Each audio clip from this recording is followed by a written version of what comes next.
Peggy 18.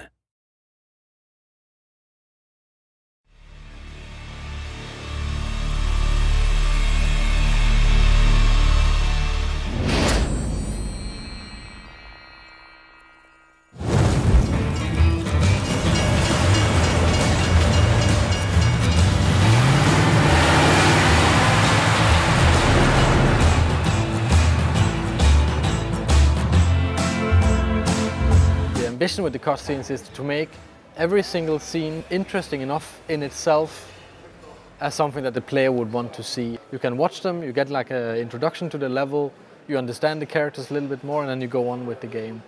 In a game like Hitman, where there is so much gameplay, there's so much within the game mechanics to challenge the players, the cutscenes also becomes a break between those kind of challenging gameplay moments. Damn it! Mr. Dexter is not someone that you want to mess with.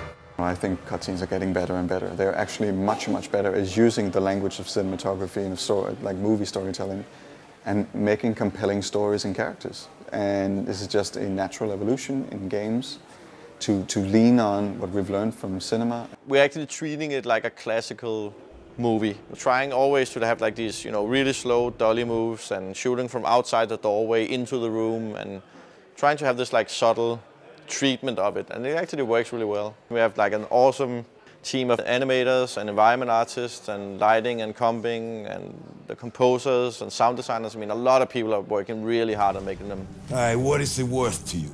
Name your price. If they convey a sense of motivation to play the game, and we've taken a lot of care to add that to Hitman Absolution. It's all well and good to be given a task to go and you have to take out a certain target, but if you can apply an emotional reason or a really solid motivation to do that, it just makes it more enjoyable and a lot more fun to play. Now listen to the city. If anyone mentions the girl, you know what to do. I'll call you. We started out wanting to do motion capture and then do voice acting separately and kind of combine it. This is a classical way, at least for us, to produce cutscenes. But we were allowed to hire real professional Hollywood actors and do the performance capture, which is basically doing motion capture, facial capture, and voice at the same time. Mr. Travis, you know this is my prayer time. This definitely reminded me of making literally a motion picture. And that it's like very beautiful, very clear, and I think that it's a wonderful aspect that they've added to the video game. The basics of motion capture is that we have a series of cameras placed around a room and they record optically these little markers that are placed on actors.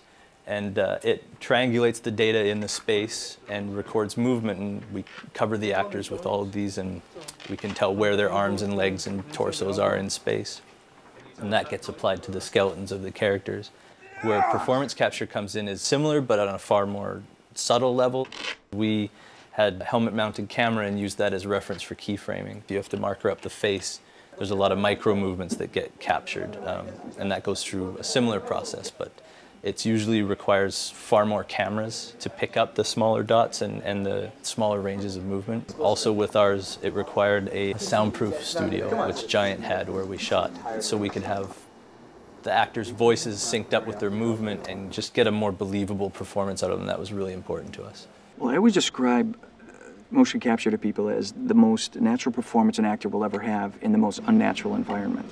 Because you're never having to cheat to camera, you're never having to cheat to a light, you're never having to worry about a camera over the shoulder, they don't have to worry about hair, makeup, lighting, wardrobe, nothing. All they're having to worry about is true performance.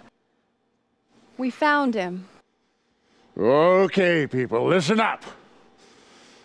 I'm giving a green light on this operation.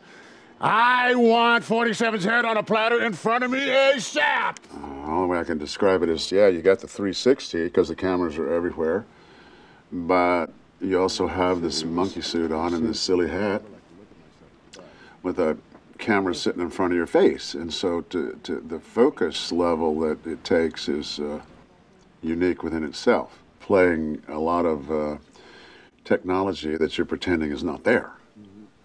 So it's a whole other thing that takes some adjusting to get to. For example, just a simple thing like, see this thing right in front of your face? It's very hard to focus on the other actor if that's there, and like this character smokes.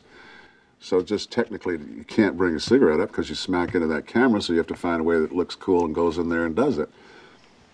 So it was challenging.